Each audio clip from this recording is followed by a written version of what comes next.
The massive screens in Earth Defense Command's main control room lit up with urgent warnings. Red alerts flashed across every monitor as the deep space sensors detected something unprecedented. Admiral James Walker stood from his chair, his weathered face illuminated by the emergency lights. "Sir, we're picking up multiple energy signatures entering the solar system," reported Lieutenant Tom Reed, his fingers flying across the holographic controls. They're bigger than anything we've ever seen." Admiral Walker's grip tightened on his command console. After 30 years of service, he had always wondered if humanity would face this moment. First contact. But something about these readings suggested this wasn't going to be a peaceful meeting. "Show me the numbers," he ordered, his voice steady despite the tension building in his chest. The main screen displayed the data. Over 300 massive objects, each larger than Earth's biggest cities, moving in perfect formation toward the solar system. Their energy output was astronomical, suggesting technology far beyond humanity's current capabilities. Within hours, observatories worldwide turned their attention to the approaching fleet. The internet exploded with theories and panic as amateur astronomers spotted the vessels. Governments scrambled to maintain order as the truth became impossible to hide. Humanity was no longer alone, and the visitors were coming with an armada. The first transmission arrived 3 days later. It came without warning, bypassing all encryption and security protocols, broadcasting simultaneously on every electronic device on Earth. The image that appeared showed a tall, humanoid figure covered in what looked like advanced battle armor. "People of Earth," the figure spoke in perfect English, its voice artificially translated. "I am Grand Commander of the Galactic Empire's expansion fleet. Your planet has been selected for integration into our empire. Resistance is futile. Your technology is primitive. Your defenses inadequate. Submit now, and we will be merciful." The United Nations convened an emergency session within hours. Representatives from every nation gathered in New York, their usual political differences forgotten in the face of this unprecedented threat. Admiral Walker attended virtually from his command center, along with other military leaders from around the world. "We can't simply surrender," the Russian representative argued. "We've seen what empires do to conquered peoples throughout our own history." "But look at their technological superiority," countered another diplomat. "They crossed interstellar space. What chance do we have?" As the debate raged on, the Empire grew impatient. Their fleet had now reached Mars' orbit, and they decided to demonstrate their power. Without warning, a single ship broke formation and fired a beam of intense energy at Phobos, one of Mars' moons. The entire world watched in horror as the moon shattered into millions of pieces. "This is but a fraction of our capability," the Grand Commander's voice boomed across Earth's communications again. "You have 24 hours to submit your surrender. After that, we will begin our campaign of forceful integration." In his command center, Admiral Walker received a private message from Dr. Emily Roberts at the Quantum Defense Research Facility. "Admiral, we've been analyzing their energy signatures," she wrote. "There's something odd about their shield configurations. We might have found a weakness, but we need more time." Walker looked at the countdown timer displayed on his screen. 23:42. 15 remaining until the Empire's deadline. He thought about humanity's history, about how humans had always faced overwhelming odds throughout their existence. From surviving ice ages to crossing vast oceans, from splitting the atom to reaching the stars, humanity had never backed down from a challenge. He opened a secure channel to the UN Security Council. "Ladies and gentlemen," he said, his voice firm with resolve, "I suggest we give them our answer now. Not with words, but with action. We may be technologically outmatched, but humanity has faced extinction-level threats before. We survived because we never gave up, because we fought back with everything we had." As the council members listened intently, Walker outlined his plan. They would need every nation's resources, every scientist's expertise, and every soldier's courage. The Empire thought they were dealing with a primitive species that would easily submit. They were about to learn just how wrong they were. The Empire didn't wait for Earth's answer. They struck 4 hours before their own deadline. Admiral Walker was drinking his 3rd cup of coffee when the first bombs fell. The massive energy beams cut through Earth's atmosphere like hot knives through butter, striking major cities worldwide. New York, London, Beijing, and Moscow were hit within the first minute. "Multiple impacts detected," shouted Lieutenant Reed, his face pale in the flashing red emergency lights. "They're targeting population centers." Walker grabbed his command microphone. "This is Admiral Walker. All defense stations activate. This is not a drill.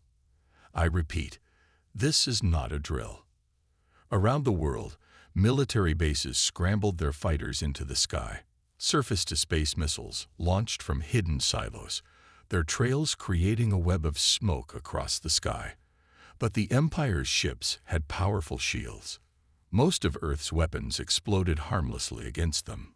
Deep underground, in the Rocky Mountain Defense Complex, Dr. Emily Roberts watched the attack through multiple screens. Her team of scientists had been working nonstop since they discovered the strange pattern in the Empire's shield technology. Now they were running out of time. "Look at this," she said, pointing to a computer display showing energy readings from the alien shields. "Their protection isn't constant. It pulses like a heartbeat. There's a pattern here we can use." Above ground, the situation grew worse. The Empire's smaller ships entered the atmosphere, launching ground attacks against military bases. Their weapons were unlike anything Earth had seen before, cutting through concrete bunkers like they were made of paper. But humanity wasn't going down without a fight. In the ruins of downtown London, a group of soldiers discovered something important. Captain Bill Green and his team had been trapped when the attacks began. They watched as an Imperial ground force landed nearby. "Sir, look at their movements," whispered Private Jack Wilson. "They're robotic. Too perfect, too predictable." Captain Green noticed it too. The alien soldiers moved in exact formations, never adapting to the terrain. When his team threw smoke grenades to cover their escape, the alien soldiers seemed confused, their perfect formations breaking down.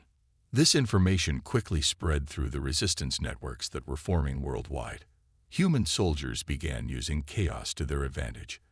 They set up irregular ambushes, used unpredictable tactics, and struck from unexpected angles.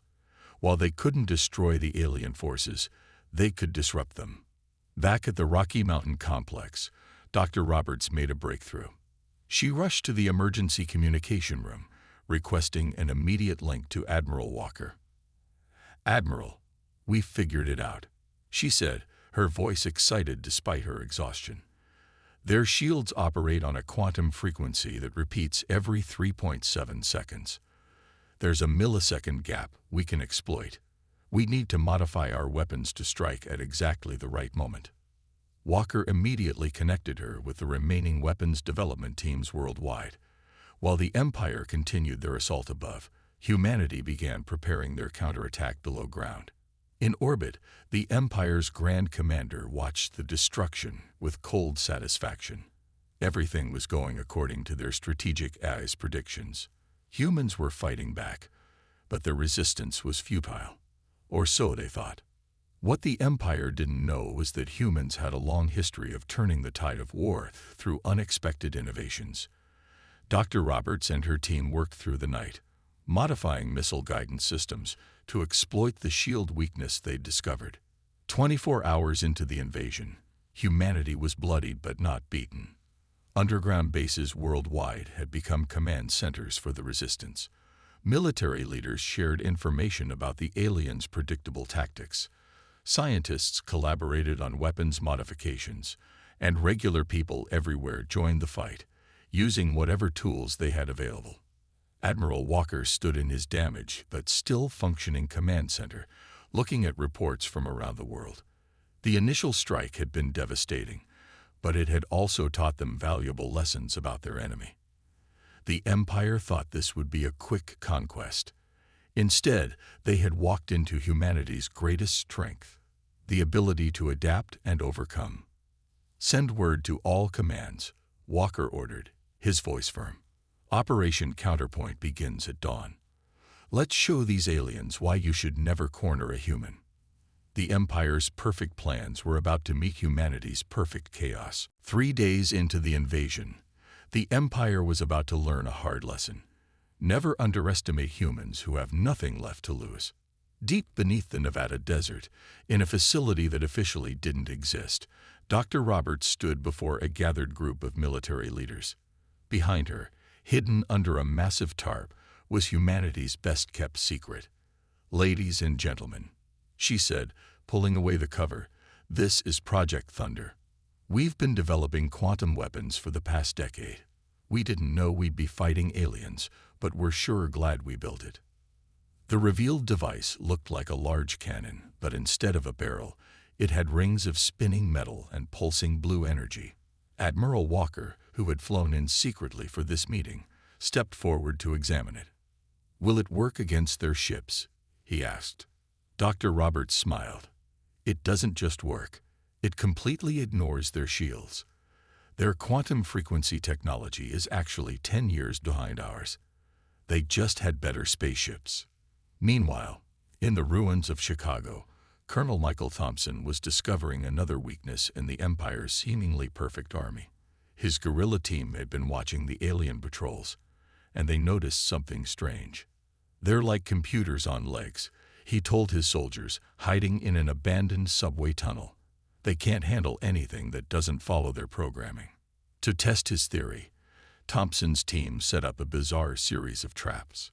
Instead of traditional explosives, they used mirror arrays to reflect sunlight randomly. They played old rock music through hidden speakers. They released hundreds of stray cats into the alien patrol routes. The results were incredible. The alien soldiers became confused and disorganized. Their perfect formations broke down completely when faced with random, unpredictable elements. Thompson recorded everything and sent the data to the resistance network. Soon, similar tactics were being used worldwide. The Empire's soldiers, so effective against traditional military forces, had no idea how to handle human creativity and chaos. In orbit, the Empire's command ship was facing its own problems. Their strategic AI, which had won thousands of battles across the galaxy, was giving error messages. It couldn't predict what the humans would do next, because humans weren't following any known military doctrine. "Impossible," shouted the Grand Commander, watching another patrol unit fall into chaos because someone had released a swarm of butterflies near their sensors. "These primitives are not following any logical battle strategy." But the biggest surprise was yet to come.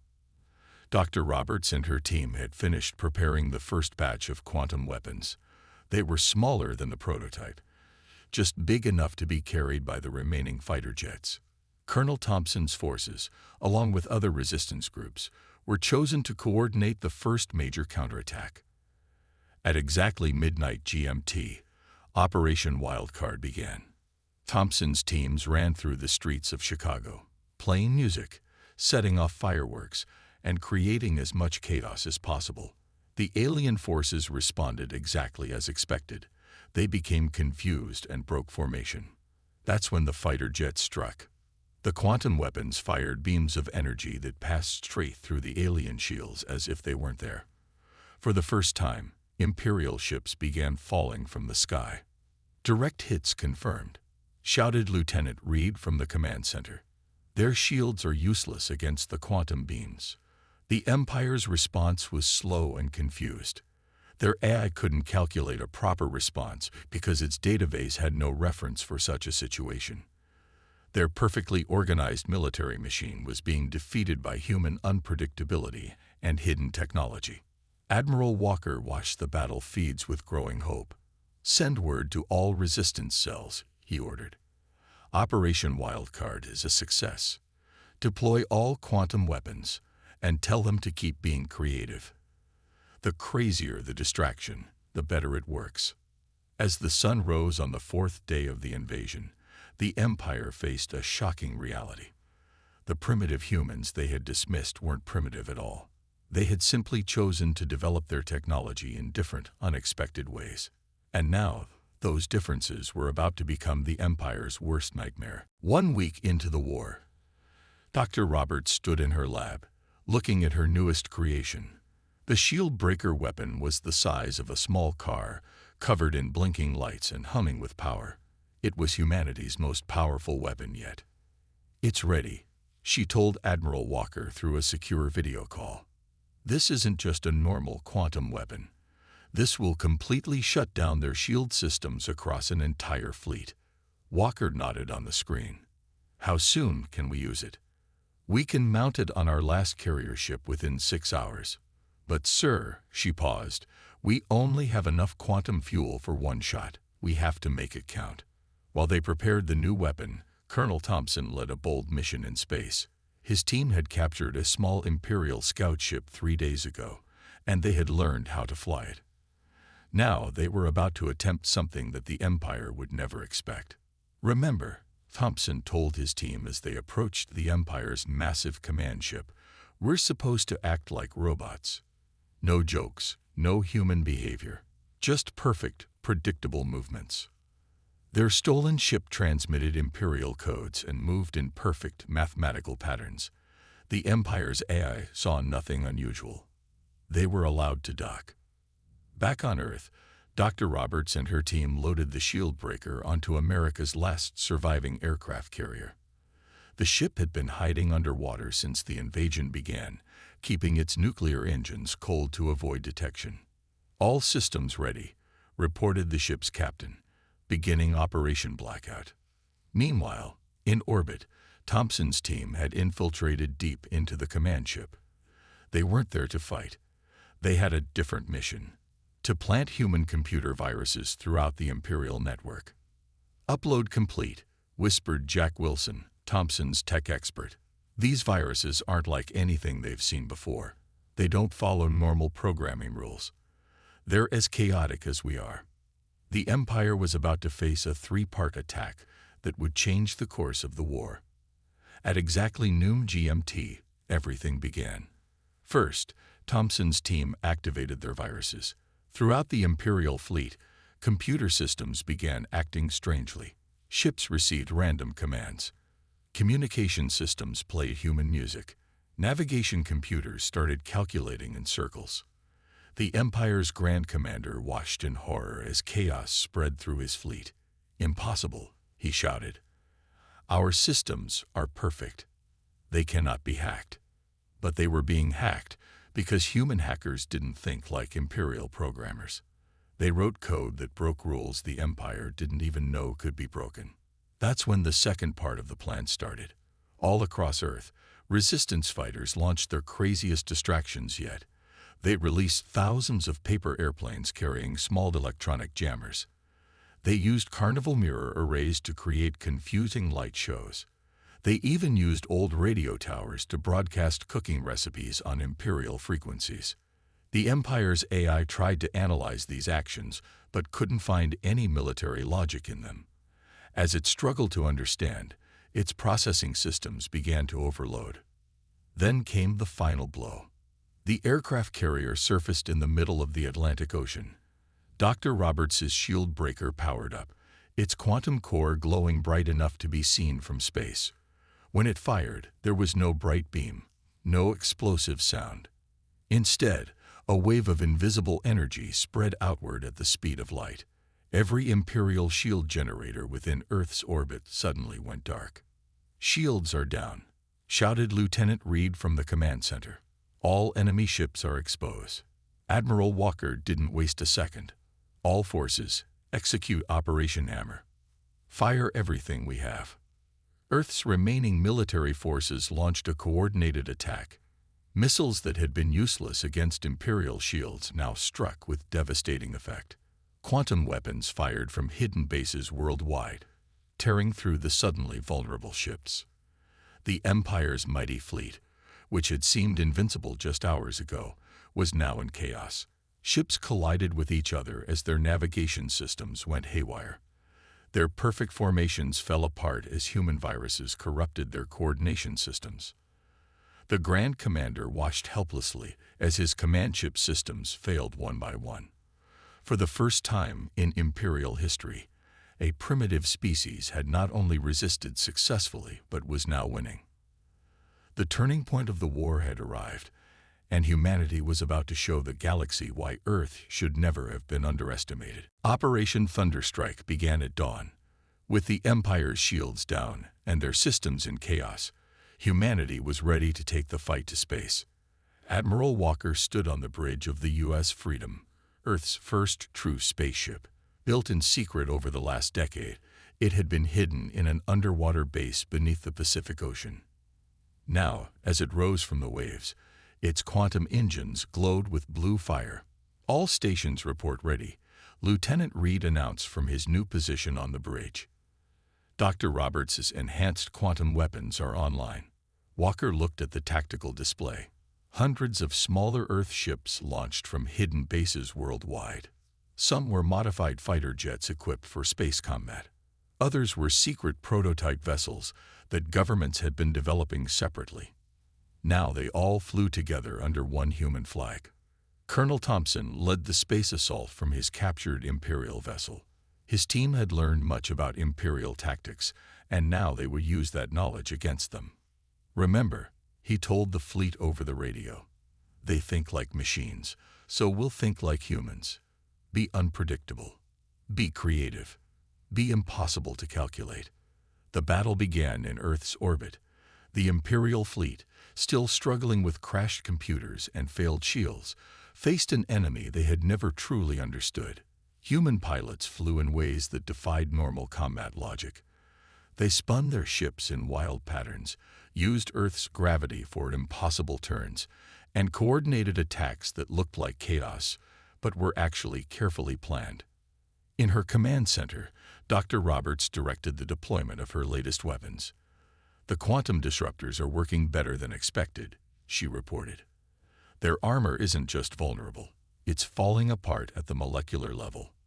The Empire's ships, once so mighty and terrifying, were being torn apart. Their perfect formations had broken down completely. Without their AI to guide them and their shields to protect them, they were facing an enemy that fought like nothing they had ever seen. The Grand Commander watched in horror as human ships swarmed around his larger vessels like angry bees. His crew tried to respond, but their training was based entirely on AI guidance. Without it, they were slow and confused. "Impossible," he shouted for the 100th time. "These primitives were living in caves just thousands of years ago. How can they defeat us?" The answer came in the form of a direct transmission from Admiral Walker. "Because we remember those caves." Walker's voice boomed through the Imperial command ship. "We remember every step of our journey. We remember having to think for ourselves, adapt to survive, and overcome impossible odds. Your empire forgot all that when you let machines do your thinking. Big mistake." The battle moved outward from Earth's orbit. Human ships chased the retreating Imperial vessels past the Moon, past Mars, all the way to the asteroid belt. Every step of the way, Earth's forces showed that creativity and adaptability could beat superior technology. Thompson's team led a daring assault on one of the Empire's largest ships. Instead of using traditional weapons, they broadcast old human music through the ship's internal speakers. The Imperials, used to perfect order and silence, were thrown into confusion. By the time they recovered, human forces had captured the vessel. Dr. Roberts' quantum weapons continued to prove devastatingly effective. She had understood the Empire's technology so well that she knew exactly how to take it apart. Each shot from her weapons wasn't just damaging the Imperial ships, it was unraveling the very forces that held them together.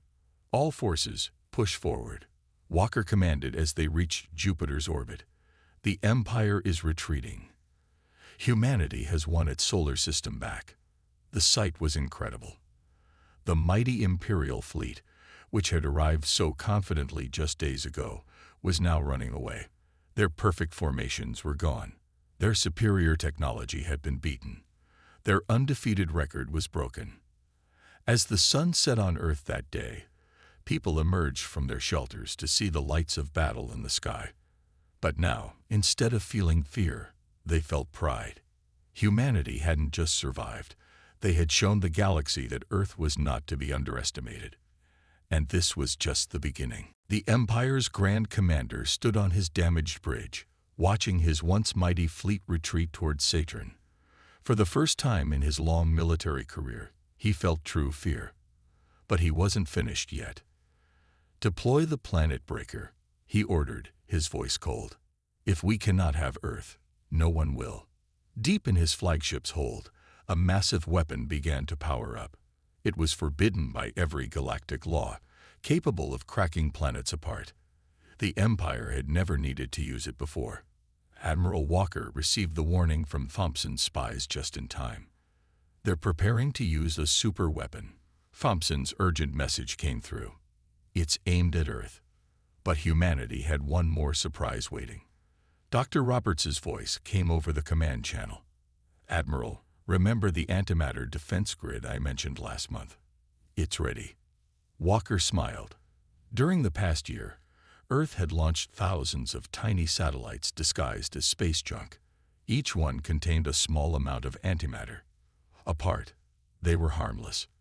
Together, they formed the most powerful defense system ever built. "Activate the grid," Walker ordered. "Show them Earth's final surprise." Around Earth, the fake pieces of space junk suddenly came alive. Blue energy fields connected them, forming a massive web around the planet. The Empire's secret weapon fired, its beam of destruction racing toward Earth. But when it hit the antimatter grid, something amazing happened. "The beam is being absorbed," Lieutenant Reed shouted excitedly. "The grid is actually getting stronger." Dr. Roberts explained quickly. "Their weapon uses dark energy.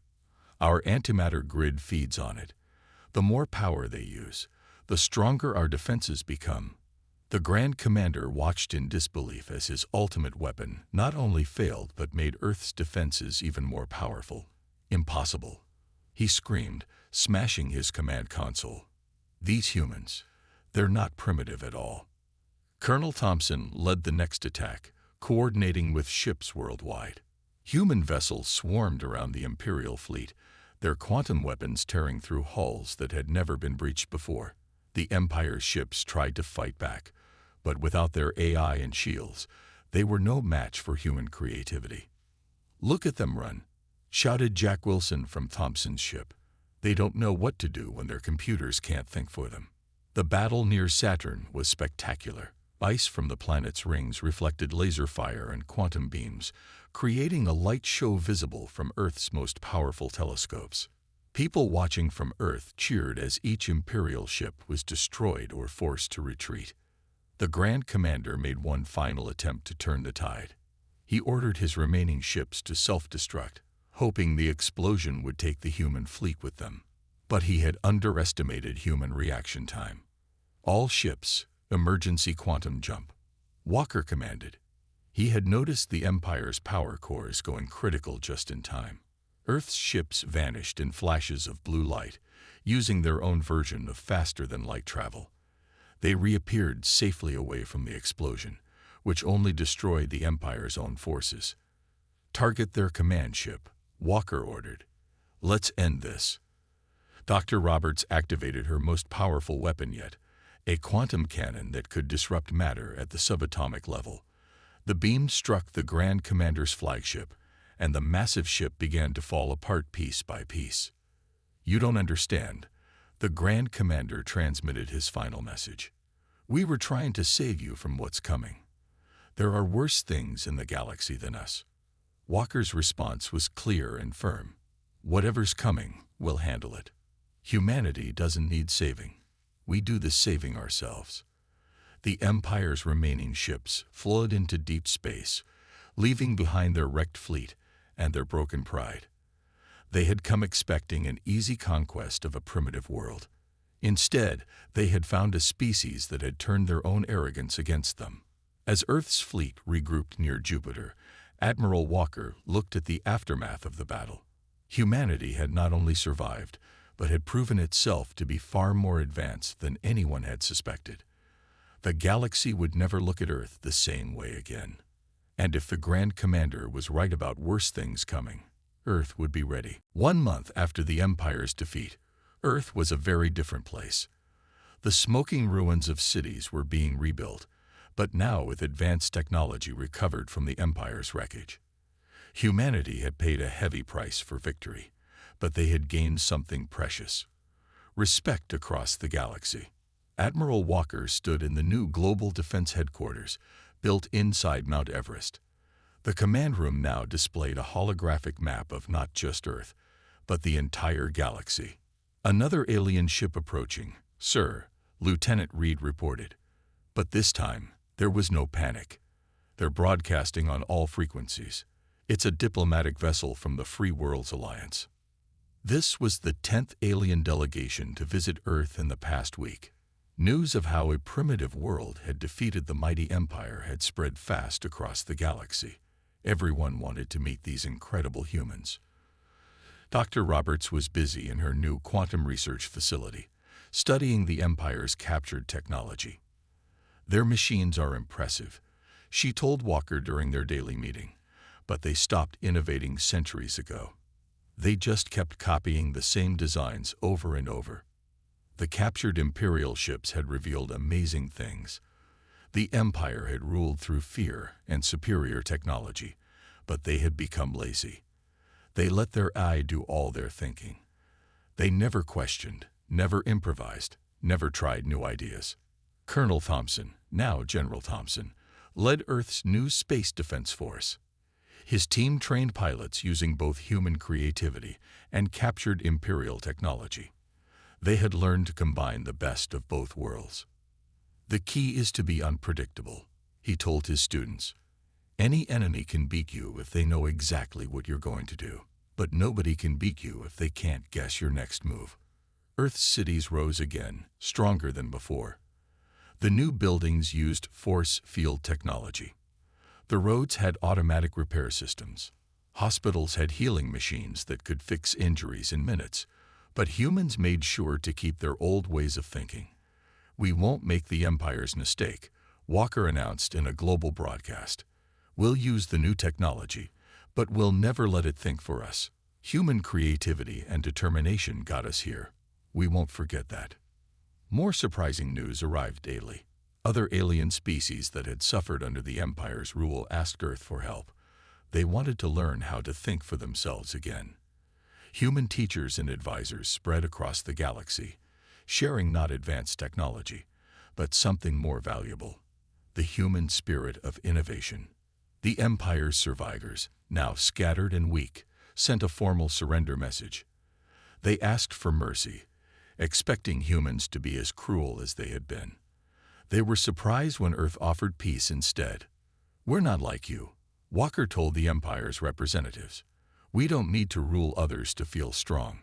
But if you ever threaten Earth again, you've seen what we can do." Jack Wilson, now head of Earth's cyber defense, made sure no one could ever hack Earth's systems the way they had hacked the Empire's. He combined alien quantum computers with unpredictable human programming. "Let them try to figure this out," he said proudly. Dr. Roberts made perhaps the most important discovery in the wreckage of the Imperial fleet. Hidden in their databases was information about the worst things the Grand Commander had mentioned: ancient threats that lurked in the dark spaces between galaxies, threats that even the Empire feared. But instead of feeling afraid, humanity felt ready. They had faced extinction and won. They had beaten an enemy that had conquered thousands of worlds. Whatever was coming, Earth would face it with the same spirit that had defeated the Empire. Admiral Walker looked out from his mountain headquarters at the setting sun. Earth's new defense fleet patrolled the skies, a mix of human and alien technology. In the cities below, humans went about their lives, stronger and wiser than before. "Bring on the next challenge," he said quietly. "Humanity is ready for anything now." The Empire's invasion had tried to destroy Earth. Instead, it had helped humanity take its first steps into becoming a true galactic power. And this was just the beginning of humanity's greatest adventure.